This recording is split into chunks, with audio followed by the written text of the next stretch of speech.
बहुत समय पहले की बात है, जब अकबर बादशाह का शासन पूरे हिंदुस्तान में फैला हुआ था। उनके दरबार में हर रोज नई नई चीजें भेंट के रूप में आती थी। कहीं से हीरे जवाहरात, कहीं से विदेशी कपड़े, तो कहीं से अनोखे खिलौने। एक दिन दरबार में एक व्यापारी आया। उसके हाथ में एक सुंदर सुनहरे फ्रेम वाला आईना था। व्यापारी ने कहा, जहाँपनाह, यह कोई साधारण आईना नहीं है, यह सच का आईना है। इसमें जो भी इंसान अपना चेहरा देखेगा, आईना उसके असली स्वभाव को उजागर कर देगा। अगर वह इंसान झूठा है तो आईने में उसका चेहरा काला दिखने लगेगा। दरबार में सब हैरान रह गए। अकबर ने आईने को ध्यान से देखा और सोचने लगे, क्या यह सच में मुमकिन है? अकबर ने सोचा, क्यों न इस आईने का इस्तेमाल दरबारियों की सच्चाई परखने के लिए किया जाए। उन्होंने ऐलान किया कि हर दरबारी बारी बारी से आईने के सामने खड़ा होगा। पहला दरबारी आगे आया। वह डर के मारे कांप रहा था, क्योंकि उसने पिछले महीने खजाने से कुछ पैसे चुराए थे। जैसे ही उसने आईने में देखा, वह घबरा गया और बोला, जहाँपनाह, मुझे माफ कर दीजिए, आईना सच में मेरा चेहरा काला दिखा रहा है। असल में आईने में कुछ नहीं बदला था। वह सिर्फ अपने डर और अपराध बोध की वजह से ऐसा महसूस कर रहा था। लेकिन उसकी घबराहट ने उसका राज खोल दिया। एक एक करके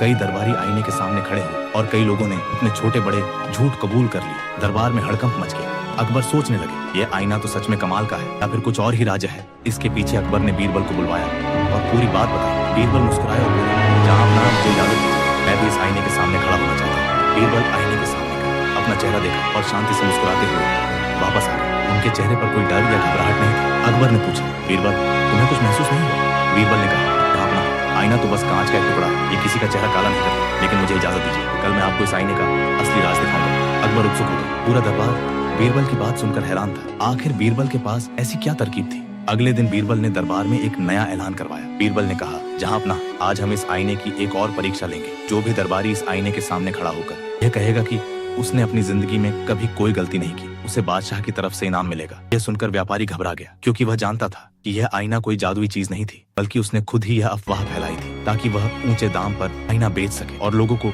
डरा धमकाकर पैसे ऐंठ सके। बीरबल ने चालाकी से सबसे पहले व्यापारी को ही आईने के सामने खड़ा कर दिया। बीरबल ने पूछा, क्या तुमने कभी कोई झूठ बोला है या किसी को धोखा दिया है? व्यापारी हकलाने लगा, पसीने से तरबतर हो गया और आखिरकार सच बोल दिया, जहाँपनाह, मुझे माफ कर दीजिए, यह आईना जादुई नहीं है। मैंने ये कहानी सिर्फ इसलिए बनाई थी ताकि मैं इसे ऊंचे दामों में बेच सकूं। डर की वजह से लोगों से पैसे ऐंठ सकूं। पूरा दरबार सन्न रह गया। अकबर ने बीरबल से पूछा, तुम्हें कैसे पता चला कि यह सब एक धोखा था? बीरबल ने कहा, जहाँपनाह, कोई भी आईना इंसान का चेहरा नहीं बदल सकता, लेकिन डर और अपराध बोध इंसान के व्यवहार को जरूर बदल देते हैं। जो दरबारी सच में दोषी थे, वे आईने के डर से खुद ही घबराए और अपना राज खोल बैठे। असली जादू आईने में था, क्योंकि इंसान के अपने मन में छिपे डर और सच्चाई में होता है। अकबर बहुत प्रभावित हुए और बोले, बीरबल, तुम सच में अद्भुत हो। तुमने बिना किसी जादू के सिर्फ अपनी बुद्धि से सच्चाई का पता लगाया। उस दिन के बाद से पूरे दरबार में एक बात मशहूर है, सच्चाई परखने के लिए जादुई आईने की जरूरत नहीं होती, बल्कि सही सवाल पूछने की बुद्धि चाहिए होती है। इस कहानी से हमें सीख मिलती है कि डर और अपराध बोध अक्सर इंसान की सच्चाई खुद ब खुद उजागर कर देते हैं, और असली बुद्धिमानी यही है कि हम हालात को समझकर